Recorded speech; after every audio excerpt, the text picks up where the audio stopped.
नमस्ते, मी घनश्याम केळकर. आज आपण इथं बारामतीत जमलो आहोत करंदेकरांच्या वाड्यामध्ये. आणखीन दिवाळी हा जो दिवाळीचं जे पर्व आता सुरू आहे या संदर्भामध्ये आपल्याला दिलखुलास अशी चर्चा करायची आहे. तर त्यासाठी माझ्यासोबत आहेत मधुरा करंदीकर. आणखीन ही आमची घरगुती चर्चा फक्त तुमच्यासाठी सार्वजनिक करतो आपण. तर चर्चा आहे दिवाळीची, दिवाळीच्या उत्साहाची, पावित्र्याची, धार्मिकतेची. आणि ही चर्चा गेले 3000 वर्ष, 3000पेक्षाही जास्त आपल्याला माहीत नाही, आपण म्हणतो 3000 वर्ष चालू असलेल्या परंपरेची. तर ही परंपरा काय आहे, कशी आहे, कशा पद्धतीने आपल्यापर्यंत येते आहे, त्या संदर्भात ही चर्चा आपल्याला करायची आहे. तर माझ्यापेक्षा जास्त मधुराताईच ह्याच्यावर बोलणार आहेत. तर तो माझा पहिला त्यांना असा प्रश्न आहे की त्यांच्या मनातली दिवाळी, समजा वसुबारसेपासून आपण सुरुवात करू. जे पहिले दिवस असतात दिवाळीचे, वसुबारसपासून सुरू होतात. धनत्रयोदशी असते, नरक चतुर्दशी असते, पाडवा असतो, त्यानंतर भाऊबीज असते. आणि वेगवेगळ्या समाजाच्या घटकांना, वेगवेगळ्या नात्यांना ही दिवाळी एकमेकाशी जोडून घेते. आणि अशामुळे हा परिपूर्ण असा सणांचा एक गुच्छ आपल्याकडे तयार झालेला आहे. तर त्याची सुरुवात जी होते ती वसुबारसेपासून होते. तर वसुबारसेच्या सणाच्या संदर्भामध्ये त्यांच्यापाशी काही परंपरेची माहिती किंवा काही कथा असतील आणि त्याचे काही संदर्भ असतील तर त्याच्या माहिती त्यांनी आपल्याला द्यावी अशी मी त्यांना विनंती करतो.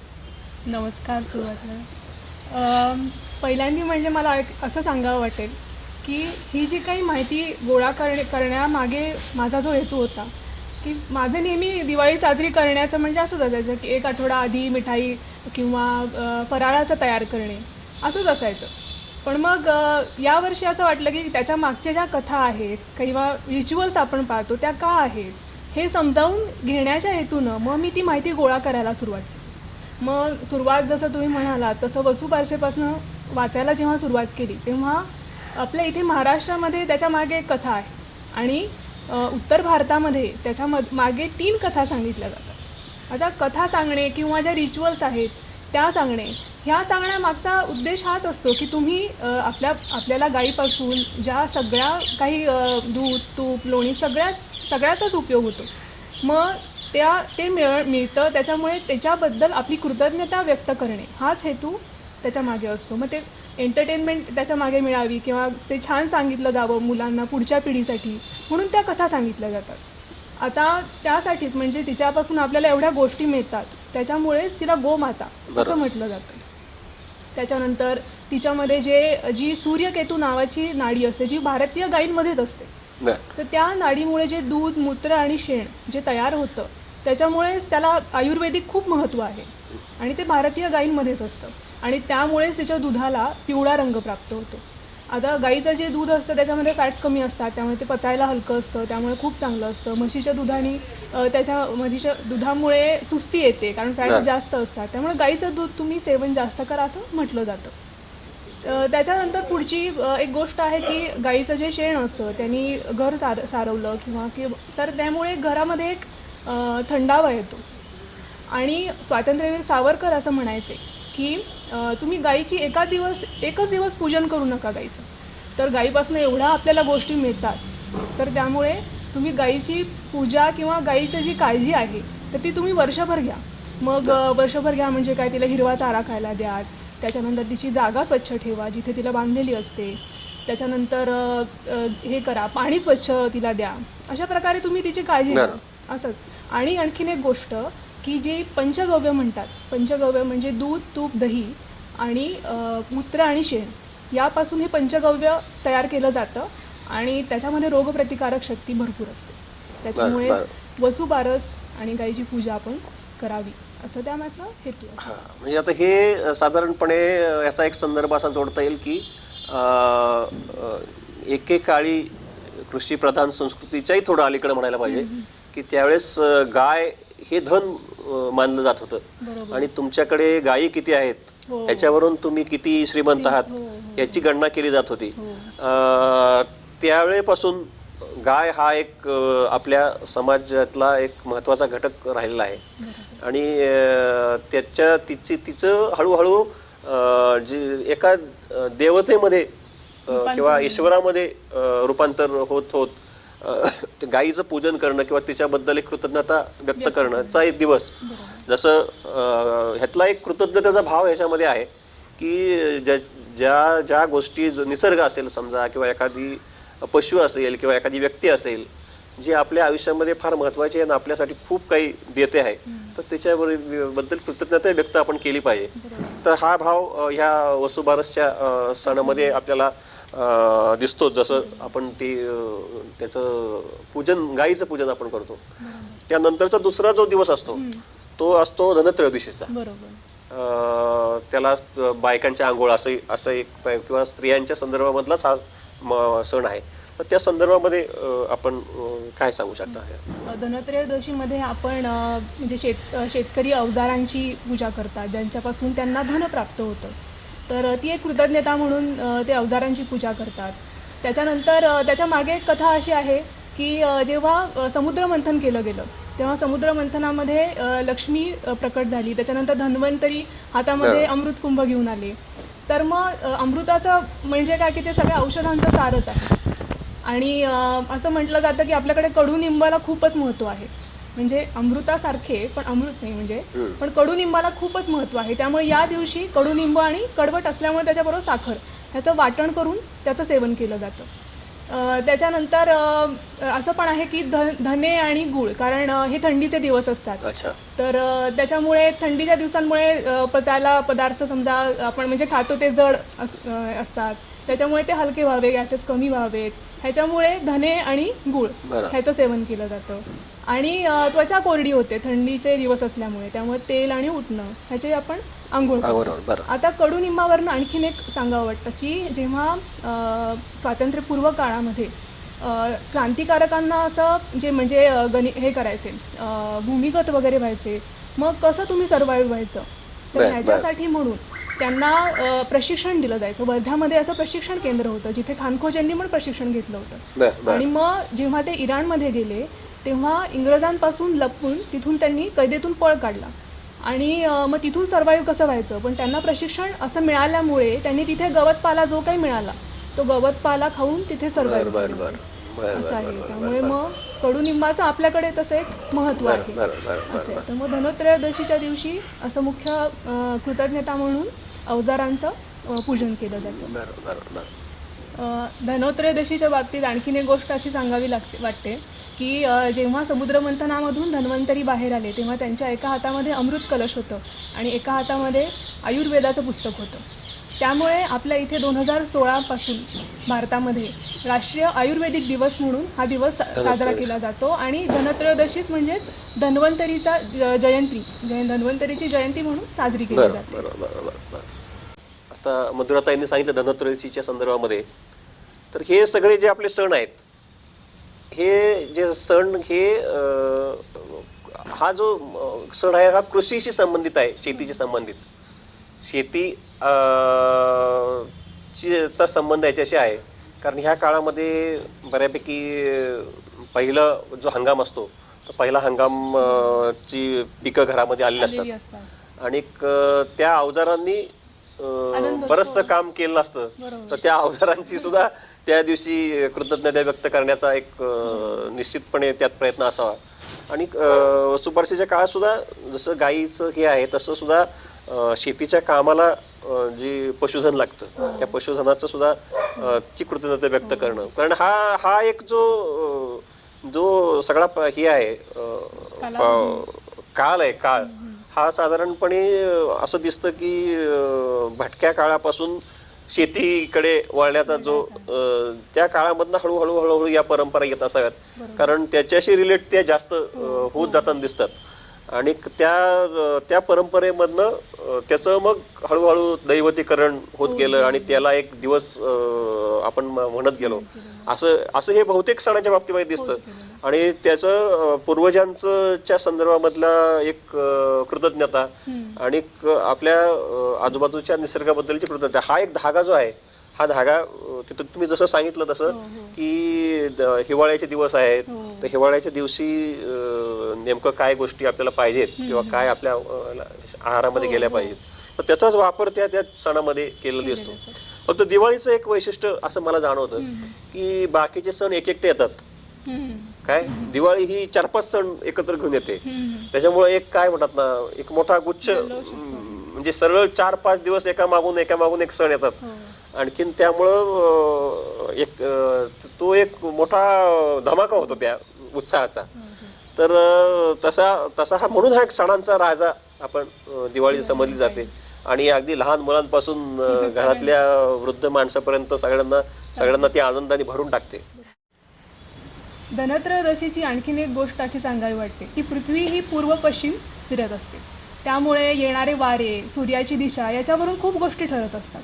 त्यामुळे ईशान्य जी दिशा आहे त्या ईशान्य दिशेला खूपच महत्त्व आहे. त्या दिशेला खूप पॉझिटिव्ह एनर्जी असते. म्हणून धनत्रयोदशीच्या दिवशी ईशान्य दिशेकडे तोंड करून त्या दिशेला दीप एक प्रज्वलन केलं जातं आणि त्या दिशेला प्रार्थना केली जाते. अच्छा अच्छा अच्छा अच्छा अच्छा.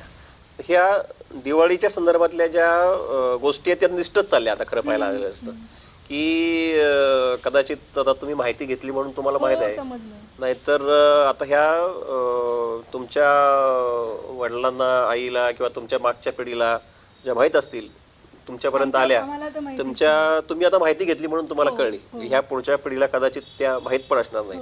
पण त्याचा एक बारीक सारीक विचार त्यावेळेस लोकांनी करून ठेवला होता आणि त्यानुसार त्या गोष्टी कशा करायच्या किंवा रीती त्यावेळच्या परंपरा ठरवलेल्या होत्या. पण ते आता आपल्याला त्यातल्या कर्मकांडात न पडता त्या पुढच्या पिढीपर्यंत कसं पोहोचवता येईल ह्याच्यासाठीच हा खरं तर एक प्रयत्न आपला असला पाहिजे. तर पण हा एक झाला थोडासा शास्त्रीय भाग झाला किंवा, पण दिवाळी म्हणजे हा कसा आहे, रिलॅक्स असलेला सण आहे खरं पाहिला असता. काय त्यांनी जी सणांची जी मुळात ओळख आहे की गंमत जम्मत करत तुम्हाला जे काही शिकायचं आहे, तुम्हाला काय नॉलेज घ्यायचं आहे किंवा तुम्हाला काही जे काही ज्ञान मिळवायचं आहे ते हसत खेळत घ्या. तर दिवाळी हा सुट्टीचा दिवस आहे. सुट्टीचा परीक्षा झालेल्या असतात मुळात मुलं आणि एकदम रिलॅक्स असतात मुलं. आणि 8-15 दिवस कुठेही किल्ला करतील, मित्रांबरोबर भटकतील. आणि दुसरी गोष्ट म्हणजे वातावरण खूप छान असतं. दिवाळीचं वातावरण म्हणजे पावसाळा सरत आलेला असतो. ऑक्टोबरचा जो उन्हाळा असतो, तो उकाडा असतो, तो कमी कमी झालेला असतो. सुखद असा थंडीचा हवा सुरुवात झालेली असती. तुमच्या शरीराला एनर्जी देणाऱ्या, उत्साह वाढवणाऱ्या असं हवामान असतं. आणि एकूणच आणि लोकांची घरं आत्ता तेवढं जाणवत नाही, पण पूर्वी धान्याच्या राशी अशा घरामध्ये येऊन पडलेल्या असायच्या. त्याच्यामुळे तेच धन असायचं की ते एवढं माझ्या घरात पोत्यांनी धान्य येऊन पडलं तर माणसाचं मन असं खुशीने भरून जायचं. मग ते फराळ करत होतात. आणखीन असं एकंदरीत जे वातावरण आहे. आणि घरच्या ज्या महिला असतात त्याही त्या काळात खुश असतात, कारण मुलं मुळात घरात असतात.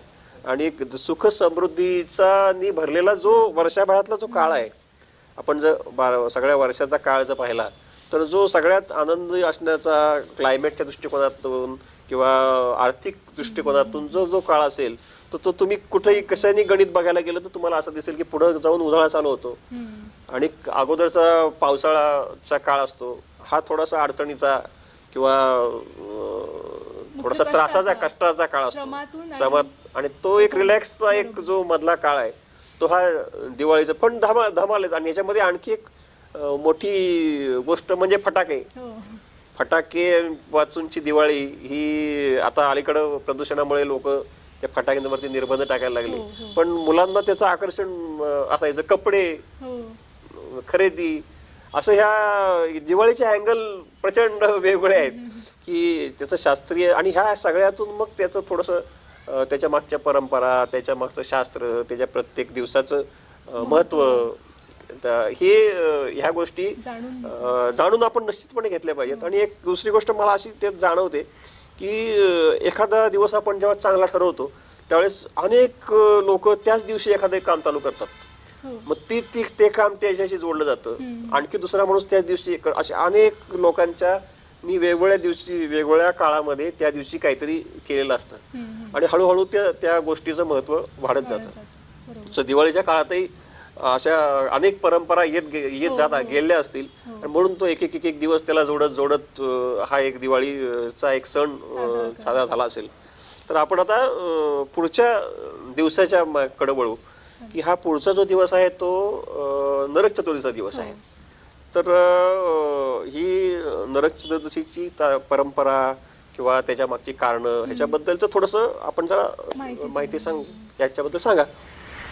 आता नरक चतुर्दशी ह्याच्या मागची जी कथा आहे ती जाणून घ्यायची महत्त्वाची जाणून घ्यावी.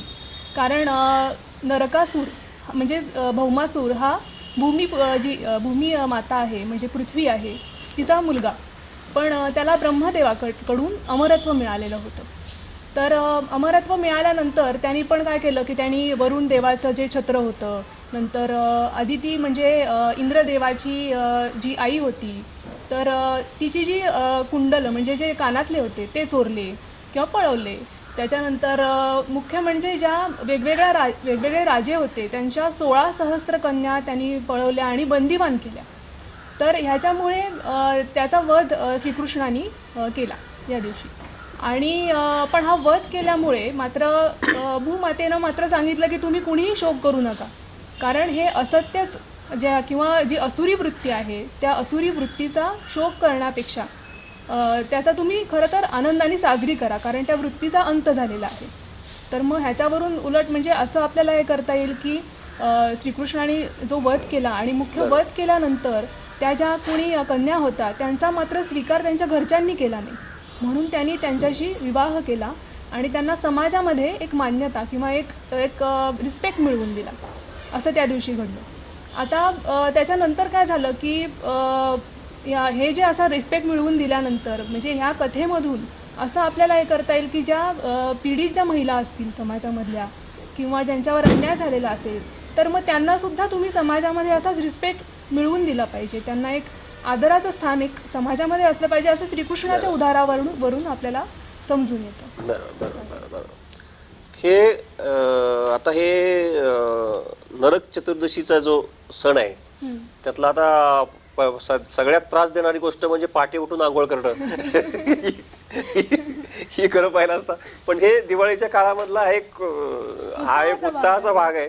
आणि पूर्वीच्या काळात तर त्याचं म्हणजे आज थोडंसं काय झालं की आपण काही गोष्टी तितक्या पाळत नाही म्हणून, पण पूर्वीच्या काळामध्ये ह्या फार स्ट्रिक्टली पाळल्या जायच्या.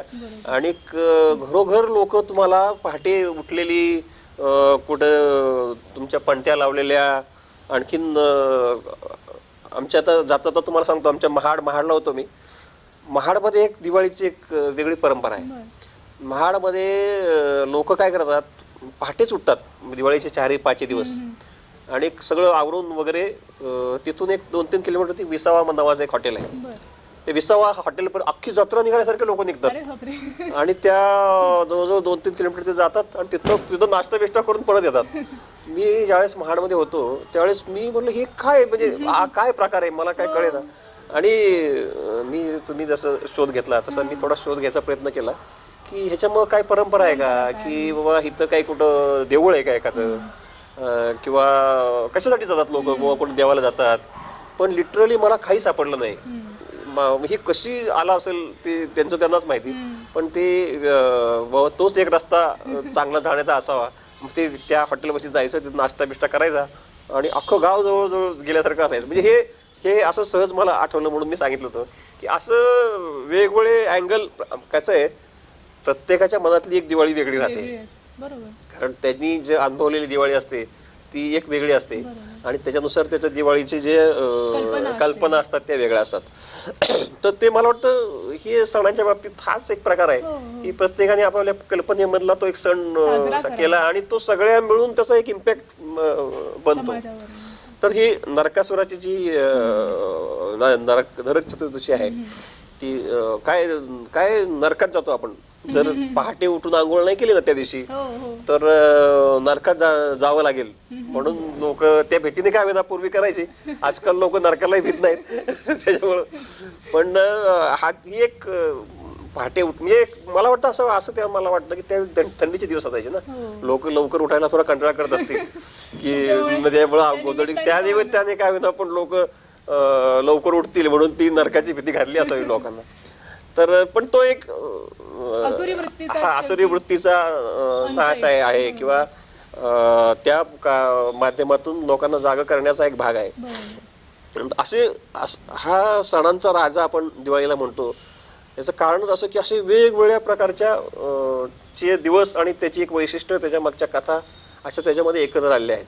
जसं नरक चतुर्दशी नंतरचा जो दिवस आहे तो म्हणजे लक्ष्मीपूजन असतं. बरोबर, लक्ष्मीपूजन कधी पाडवा लक्ष्मी एकत्र असतं किंवा लक्ष्मीपूजन वेगळं असतं. हे लक्ष्मीपूजनाचा जो दिवस आहे तर त्या दिवसाबद्दलची थोडंसं आपण त्याच्यावर बोलूया. जसं धनत्रयोदशीला अवजारांची पूजा होते, व्यापारी भयांची पूजा करतात, तसं या दिवशी पण व्यापारी भयांची पूजा करतात ते कृतज्ञता व्यक्त करण्यासाठी. याशिवाय केरसुणीची पण पूजा केली जाते. त्यामागचा हेतू काय? तुमचं घर स्वच्छ तर आहे ते तर ठीक आहे, पण ह्याशिवाय तुमच्या मनाची शुद्धता, आचरणाची शुद्धता म्हणजे तुम्ही तुमच्या ज्या कृतीमधून तुमच्या व्यवसायामध्ये सुद्धा एक स्वच्छता ठेवली तर त्याच्यामध्ये सुद्धा तुमची म्हणजे लक्ष्मी प्रसन्न होऊन तुमची भरभराट होईल असं त्या मागचा हेतू आहे. त्यामुळे आपण केरसुणीची त्या दिवशी पूजा करतो. हाच लक्ष्मीपूजनाचा मुख्य. बरोबर. आता ह्याच्यामधला एक संदर्भ आता थोडासा जोडून घेतला आपण तर जशी धन्वंतरी अमृत मंथनामधून बाहेर आले तशी लक्ष्मी अमृत मंथनामधूनच बाहेर आली. त्याच्यामुळं हा एक थोडासा आपल्याला सांधा तिथं जुळवता येऊ शकतो की त्या कदाचित त्या एकमेकाच्या भाऊ बहिणीच आहेत दोघं जण, धन्वंतरी आणि लक्ष्मी. त्याच्या नात्याने मग ते भाऊ बहिणच लागतात. तर त्याचा काहीतरी त्या संदर्भ काहीतरी निश्चितपणे असू शकतो. आणि ह्याच्यामधला एक आणखी एक गोष्ट अशी आहे की लक्ष्मी मिळवणं, लक्ष्मीचं रक्षण करणं हे सुद्धा एक सन्मानाची गोष्ट आहे. म्हणजे चंचल असते आणि बरेचसे जे धर्म आहेत किंवा श्रीमंतकीकडं किंवा श्रीमंताकडं एखाद्या कुत्सित नजरेने किंवा पैसे मिळवणं किंवा लक्ष्मीच्या मागे धावणं म्हणजे काहीतरी वाईट काम आहे असं समजणारा बराचसा धार्मिक वृत्तीचे लोक असतात. परंतु ह्याच्यामध्ये हा एक दिवस असा आहे की जो श्रीमंतीला एक महत्त्व देतो किंवा तुम्ही तुमच्या कष्टाने सन्मार्गाने जर तुम्ही धन मिळवत असाल तर ते त्याच्याबद्दल तुम्हाला काही घाबरण्याची किंवा लोकांपासून लपवण्याची काही कारण नाही. आणि ते अगदी उघड्यावर तुम्ही ठेवून लोकांच्या समोर काय दागदागिने नोटा काय असतील तुमच्याकडे संपत्ती प्रदर्शन त्या दिवशी तुम्ही मांडू शकता आणि लोकांनाच आधी सांगू शकता की वाय बाबा मी एवढं मिळवलेलं आहे आणि हे माझ्या स्वतःच्या सन्मार्गाने मिळवलेलं. आणि ह्याच्याबद्दलही एक आदराचं भावना की ही लक्ष्मी ही सुद्धा तुम्ही जसं म्हणला तसं केरसुणी फिरली तरच लक्ष्मी येते. हा पण हा त्यातला एक महत्वाचा भाग आहे. तुमचं मन किंवा तुमचं घर जर स्वच्छ नसेल तर ती लक्ष्मी तुमच्याकडे येईल आणि आली तरी राहील याची काही शाश्वती नाही. त्याच्यामुळं ह्या दोन्हीची एक शिकवण ह्याच्यातनं निश्चितपणे आपल्याला मिळते. आणि आता आपण पुढचा जो दिवस आहे बलिप्रतिपदा किंवा पाडवा ह्याच्याकडे आपण जाऊ. त्या विषयाचं थोडंसं माहिती तुम्ही सांगा. बलिप्रतिपदेचं आपल्याला असं सांगता येईल की बळीराजा हा खूप दानशूर होता आणि असुर कुळामध्ये त्याचा जन्म झाला तरी सुद्धा त्याच्या कृतीमुळे म्हणजे लोकांना तो इतका दान द्यायचा तरी सुद्धा त्याच्या कृतीमुळे लोक त्याला खूप मानायला लागले आणि देवापेक्षा जास्त त्याला महत्त्व प्राप्त झालं. त्याच्यामुळे ते संतप्त झाले. म्हणून मग त्याचा नाश करण्यासाठी देवांनी याचना केली विष्णूकडे. मग विष्णू वामन अवतारामध्ये पृथ्वीवर आले आणि त्यांनी त्रिपादभूमी अशी त्याच्याकडे दान मागितले आणि त्याने हो म्हणून, कारण तो दानशूर होता म्हणून त्यांनी हो म्हणून सांगितले.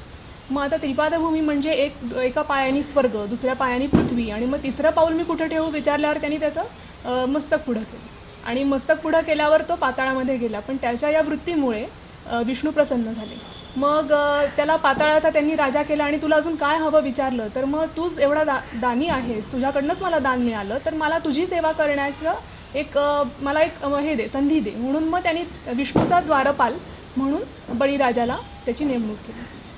आता ह्याच्यामध्ये असं विष्णूनं सांगितलं की जो दीपदान या दिवशी करेल त्याच्यावर लक्ष्मी प्रसन्न राहील.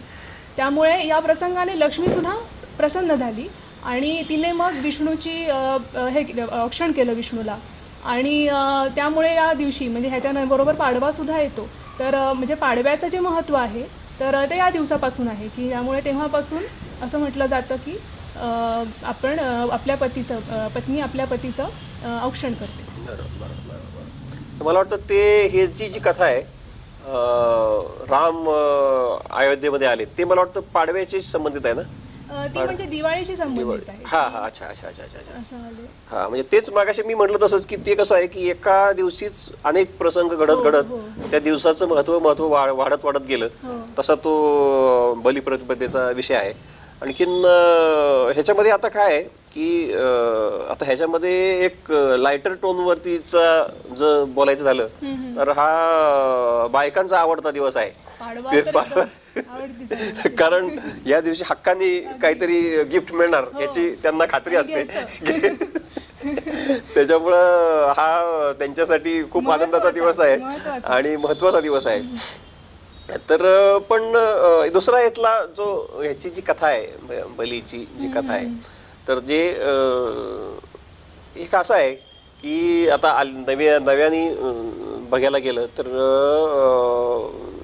असुर आणि देव यांचा मधला जो संघर्ष आहे तो एका पद्धतीने लोक बघतात कसा की इथले जे नेटिव्ह होते, इथले जे स्थानिक लोक होते आणि जे कोणी बाहेरनं आलेले लोक होते ह्यांच्यामधल्या संघर्षामध्ये इथल्या नेटिव्ह लोकांचा पराभव करून म्हणजे जे आर्य आणि अनार्य हा जो संघर्ष आहे तर त्याच्यामधनं आर्यांनी ह्या अनार्यांचा पराभव केला किंवा असुरांचा पराभव केला.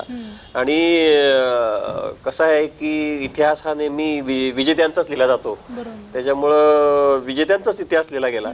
पण असं आहे की काही जी पर्सनॅलिटीज आहेत, काही व्यक्तिमत्व जी आहेत ती व्यक्तिमत्व इतकी जबरदस्त होती की असा इतिहास लिहून सुद्धा त्यांना पुसून टाकणं किंवा त्यांना पूर्णपणे नष्ट करणं शक्य झालं नाही. तर ह्या पद्धतीने लोक आता ह्या बळीच्या सगळ्या प्रकरणाकडे बघतात की एक असुर सुद्धा त्याला शेवटी एक दिवस त्याच्यासाठी द्यावा लागला किंवा असं असावं कदाचित की ह्या दोन्ही संस्कृती ज्यावेळेस पुन्हा एक झाल्या त्यावेळेस या दोन्ही संस्कृतीमधल्या काही लोक, काही जे आदर्श लोक किंवा आदर्श देवता ह्या एकत्रित होऊन त्या दोघांच्याही श्रद्धेचा विषय बनल्या. तसं कदाचित बलीच्या बाबतीत झाला असावं. आणि बली एक दिवस त्यासाठी राखून ठेवलेला आहे. आणि दुसरा हा जो कृषीशी संबंधितच विषय आहे कारण हा शेतकऱ्यांचाच राजा होता. त्याला नेहमीपणे लोक जे म्हणतात की हा शेतकऱ्यांचा राजा होता. शेती हाच त्याचा हा मुख्य विषय होता. कदाचित संदर्भ असाही असू शकतो की शेती संपत चालली किंवा शेतीपासून औद्योगिकीकडं किंवा थोड्याशा व्यापाराकडं, त्याला औद्योगिकरण म्हणता येणार नाही पण व्यापाराकडं किंवा शहरीकरणाकडं त्या काळच्या दिशेनुसार जाताना ह्या शेतीशी संबंधित विषयांकडला लोकांना पिछाट व्हायला लागली असावी त्या काळामध्ये. आणि तो हा थोडा नागरी आणि ग्रामीण असा संघर्ष सुद्धा त्याच्यामध्ये असण्याची शक्यता आहे. त्यातून हा एक बळीचा नाश किंवा शेतकऱ्यांचा पराभव अशी पण असण्याची शक्यता आहे. आता हा विषय खूप लांबवायला गेलो तर आपण खूप लांबून जाईल पण असंही त्याला ह्या छोटे संदर्भ त्या दिवसाचे आहेत. आणि तो दिवस म्हणजे सणाचा दिवस आहेच. आणखीन त्या निमित्ताने एक गोष्ट मात्र आपल्या संस्कृतीतली आपल्याला बघितली पाहिजे की आपण त्याचं सुद्धा स्मरण करतो की ज्याचा पराभव झाला समजा किंवा जो एका असुराच्या कुळामध्ये जन्माला आला असं त्याचं असं म्हणलं जातं. त्याचं सुद्धा आपण त्याचा सन्मान ठेवतो. त्याचं आपण एक दिवस त्यासाठी राखून ठेवतो. हे आपल्या संस्कृतीचं एक वैशिष्ट्य आहे. आणि आपल्या दृष्टिकोनातनं तो वैरी नाही किंवा तो कोणी दुश्मन नाही, तर तो आपल्यातलाच एक जरी लढाई झाली असेल तरी तो आपल्यातलाच एक आहे असं आपण समजतो. तर दिवाळीचा सण हा सगळ्यांना सामावून घेण्याचा सण आहे, सगळ्यांना एकत्रित करण्याचा सण आहे. हे असं आपण ह्याच्यावरनं निश्चितपणे म्हणू शकतो. तर आता ह्याच्या पुढचा जो आपल्याला दिवस आहे, तो शेवटचा दिवस दिवाळीचा, तो म्हणजे भाऊबीज. तर त्या भाऊबीजेच्या संदर्भामध्ये आपण तुम्ही थोडंसं पहिल्यांदा सांगा. भाऊबीजेच्या दिवसाबद्दल असं सांगता येईल की नरकासुराचा वध केल्यानंतर श्रीकृष्ण घरी सुभद्रेकडे आला, बहिणीकडे आला. तेव्हा तिने आनंदाने मिठाई देऊन नंतर त्याला कुमकुम तिलक लावून त्याचं स्वागत केलं. आणि तेव्हापासून म्हणजे बहीण भावाचं असं औक्षण करते.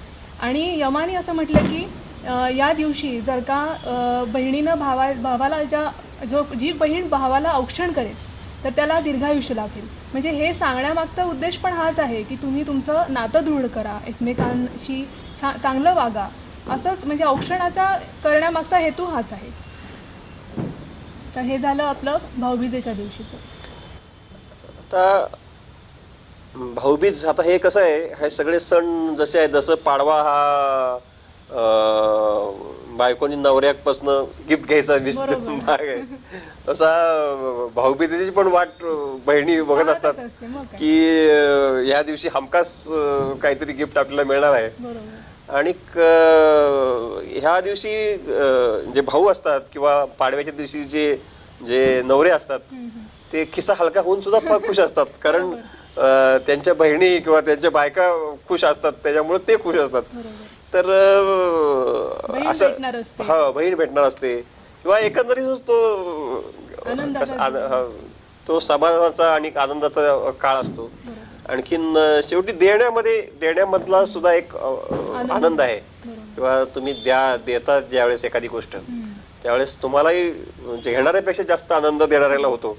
तर तसं त्याचं असं म्हणून का हे आपण पण हे शेवटी एकंदर हे भाग असा आहे की काय तुम्ही दान देणं किंवा आपल्या प्रिय व्यक्तीला काहीतरी भेटवस्तू देणं किंवा हे नुसतं थोडक्यात आता अलीकडच्या काळातल्या ज्या कन्सेप्ट आहेत त्या कन्सेप्टचे रिलेट जर करायला आपण गेलो तर असं म्हणता येईल की प्रेम तुमच्या मनात नुसतं असून उपयोग नाही, ते तुम्हाला दाखवता आलं पाहिजे, त्याचं एक्सप्रेशन करता आलं पाहिजे.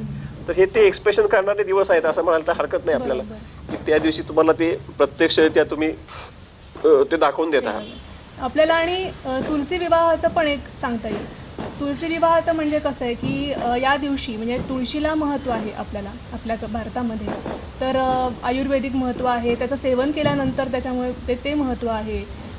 आता तर असं म्हटलं जातं, म्हणजे आता नवीन संशोधन झालेलं आहे की ताणतणाव इतके वाढलेले आहेत, स्ट्रेस इतका वाढलेला आहे, तर दिवसातनं तुम्ही 2दा 12 तुळशीचं पानं जर का चावून खाल्ली तर त्यांनी स्ट्रेस कमी होतो. हे संशोधन आत्ता झालेलं आहे, म्हणजे त्याचा फायदा तुम्हाला होतो.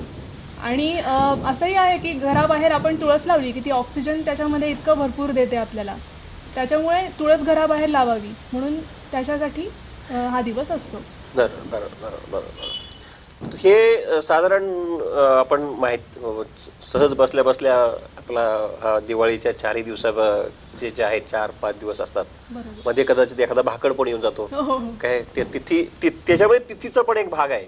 त्या तिथी, त्या प्रत्येक तिथीला महत्व आहे. त्याच्यामध्ये कुठल्या तिथीला कुठला येणार किंवा एखादा दिवस त्याच्यामध्ये काय येतो, म्हणजे ते ज्योतिषशास्त्रानुसार किंवा खगोलशास्त्रानुसार ते म्हणतात की ह्या दिवशी ते तुम्हाला सण साजरा करता येणार नाही, कारण त्याचं एक ज्ञान असलेले लोक आपल्याकडे निश्चितपणे होते. हे तरी किमान आपल्याला त्याच्यावरनं कळतं की ज्यांना ह्या सगळ्या गोष्टीचं ज्ञान होतं, त्यामुळे ते दिवस ते ठरवलेले होते.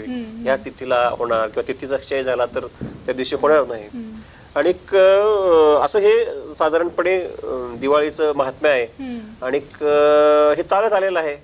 आणि किती वर्ष केव्हापासून सुरू झालं माहीत नाही, आणि अजून किती वर्ष चालेल त्याची कल्पना नाही.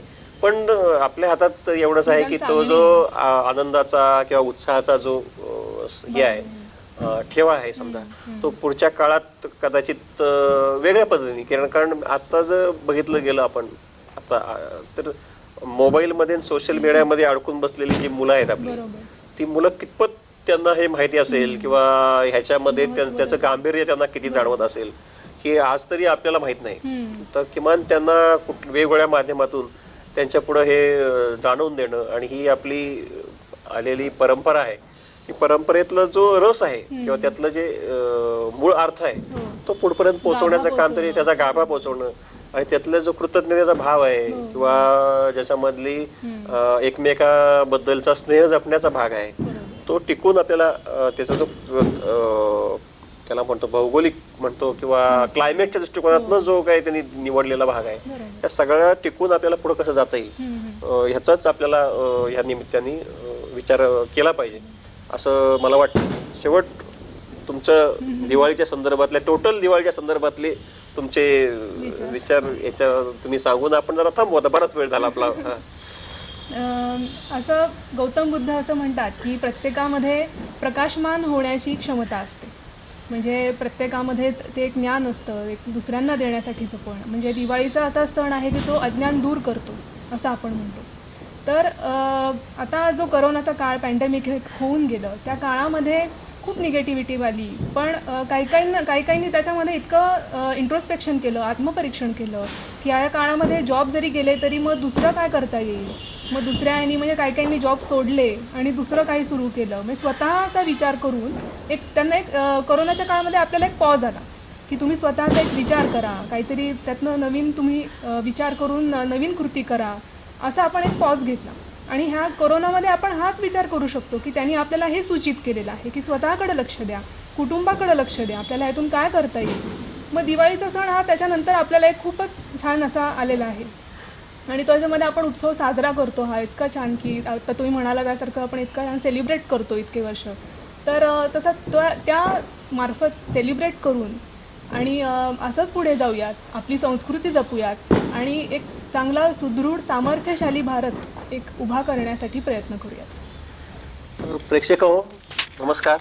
आता आपण आज ही दिवाळीच्या संदर्भातली ही चर्चा आम्ही आपल्यासमोर सादर केली.